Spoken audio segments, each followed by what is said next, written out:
মূলত আমাদের শাকসবজির বাজার স্থাপনের পরে ক্রেতাদের ব্যাপক সাড়া পড়েছে এবং প্রতিদিন এখানে বিক্রেতা এবং ক্রেতার পরিমাণ বেড়ে চলেছে।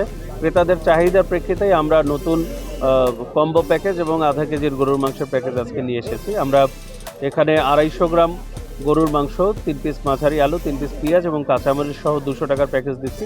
এটি ব্যাপক সাড়া পড়েছে, আমাদের জাস্ট 1 ঘন্টায় অর্ধেকের বেশি পরিমাণ সেল হয়ে গেছে এবং আমরা ছোট পরিবারের কথা চিন্তা করে আধা কেজি গরুর মাংস দিচ্ছি, যেটি 325 থেকে 350 টাকা পড়ছে আমাদের ক্রয় মূল্য ভেদে।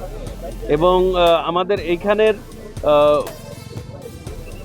কম মূল্যের দ্রব্যের কারণে আমাদের আশেপাশে যে বাজারগুলো রয়েছে সেখানেও একটি ভালো প্রভাব পড়েছে। দ্রব্যমূল্যের দাম কমেছে, ক্রেতারা দরদাম করতে পারছে এবং ক্রেতারা বলছে যে এই পণ্য এত টাকা কম না রাখলে কিন্তু কৃষক বাজারে চলে যাব, এরকম তথ্য আমাদের কাছে আসছে। তার প্রেক্ষিতে আমাদের টোটাল কলাপাড়াতেই দ্রব্যমূল্য, সকল প্রকার দ্রব্যমূল্যই একটু কমের দিকে আছে।